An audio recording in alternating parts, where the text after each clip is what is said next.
Okay guys, what I have here is the S-band radars, and this S-band radar have a longer antenna length and it can sense a farther ship's distance from our ships. And we have on the other side the X-band radar.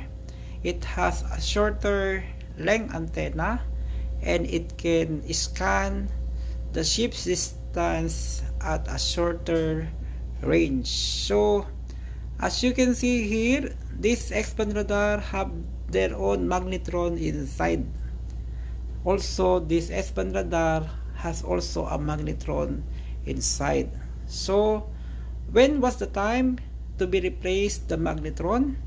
So as per company policy, normally the magnetron inside will be replaced about 5,000 running hours as per manual, but on our company policy, this must be replaced if this X-band and S-band radar magnetron running hours is about 4,000 running hours, whether the magnetron is working properly or not working properly on the pure car carrier ship as I experienced. But here in the container ship, this magnetron inside is only replaced when the magnetron is not capable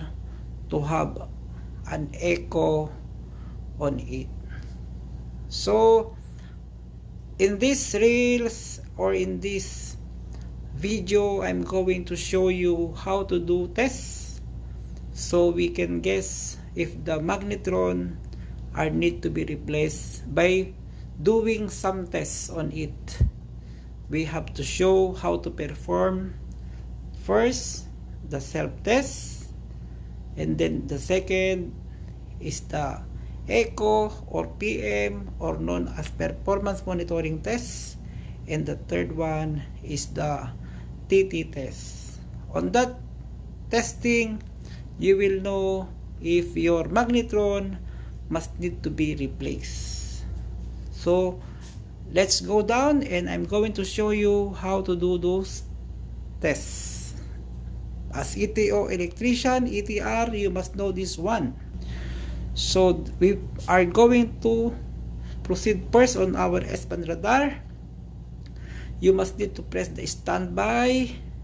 You will know and see the time. We have here 6,000 plus running hours. So for you to see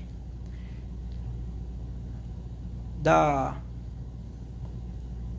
self-test, you must need to perform by pressing the what you call menu, and then proceed on the customized test, and then click the test and self-test, then start. If you do that, you will notice while the S-band radar are in standby mode, the scanner motor have 0 volts, the tune ID have 0, high voltage have 543.3 volts, and the speed is 0. So I'm going to set it by 24 nautical miles so we can repeat again the self-test. Press the menu, just click the customized test, click the test, click the self-test, start self-test. By doing this, you will notice that my motor scanner have their own voltage. The voltage of this having 31.4 volts. The tune ID I have 2.2, and we have also the high voltage about 565 volts, and magnetron current is 4.4 to 4.2 volts, and we have the antenna speed of 24.1. So there is a differences between the scanner motor and the tune ID, and also the speed and the high voltages. So to see other parameters, you must need to press the F1 2 times and press again the F1. To quit, you must need to press the F1, so you can return on your previous monitor. So I'm going to perform again here the what you call the TT test on or the echo performance monitor, then proceed on the 4 performance monitor on. So you can see that there is an echo that is a circle normally by the company policy, when this echo ring is less than 1/2, you must need to replace immediately the magnetron. To go back, as you can test, so we can proceed again on the TT test. This TT test is normally done also. So once you click the TT test, there is green flashing here, letter S on the middle lower part, and you can check all the parameters from which ayun, kulay blue being displayed on makikita the natin sa TT test. So it turns into blue Z, with S Z flashing green, meaning everything looks okay. So very important for us also as ETO ETR on board to be familiarized with those kind of testing, because normally this must be done every week and monthly. So when the port state control come, we are also ready. So while doing this test, we have here some boat sailing around us, so we can proceed on our X-band radar. X-band radar is the shorter one, as you can see there. It has also a magnetron. As you can see here, I have the magnetron having those specification. Okay, ng X. Test condition, heater voltage 6.3 volts, operation 3.8, average anode current 8 milliampere, pulse duration 1.0 microsecond, duty cycle 0.001, test data, peak anode voltage 8.1 volt, average power 27.3 watts. Grabe frequency niya, 9,415 megahertz. Kaya kung magagawa ka dun sa tabas ng magnetron, sigurado baog ka niyan. 72,907 and 10,842 transmit time. That is my X-band radar.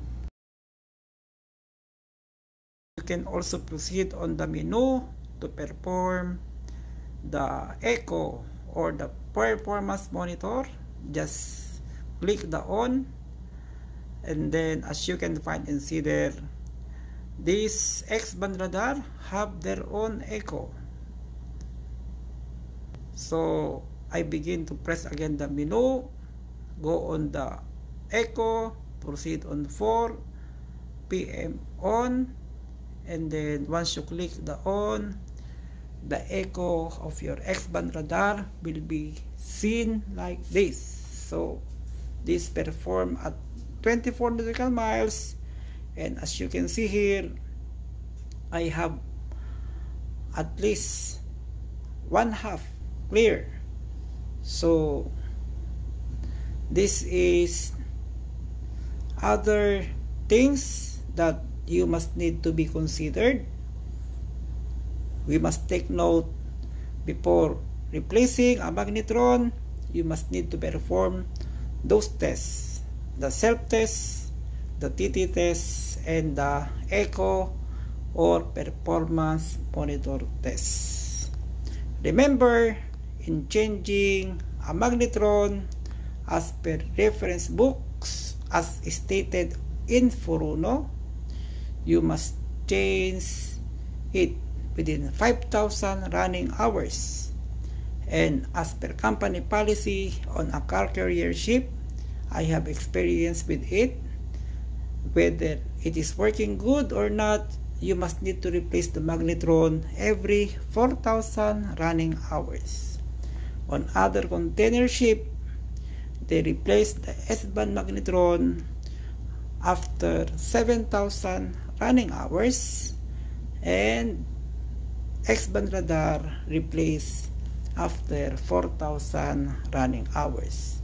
Remember, S-band radar is the radar that can able to detect the search and rescue transponder SART within 24 nautical miles. So God bless everyone. Have a nice day. Please subscribe, like, and share my YouTube channel, ETO/ETR Educational Blog. Engage, copy link, share my TikTok Reels. Also I have here my FB account. My TikTok is ETO Good Vibe Moises Bautista. That is our TikTok. Our FB Reels is Moises Bautista.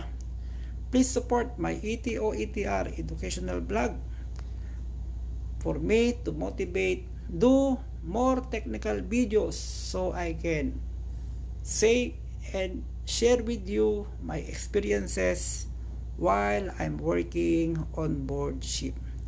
Thank you very much. Mabuhay kayong lahat. Very nice weather.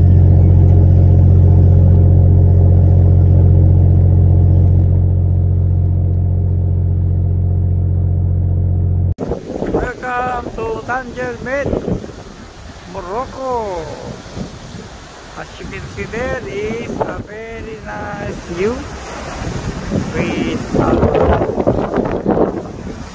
mountainous mountain.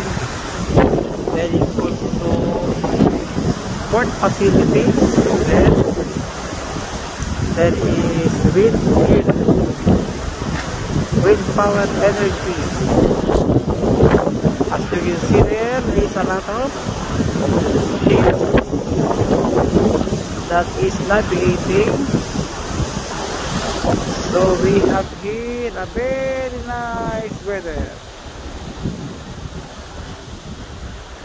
That is a Tanger Med, Morocco. On the other side, I have the Algeciras. Algeciras is on the other side.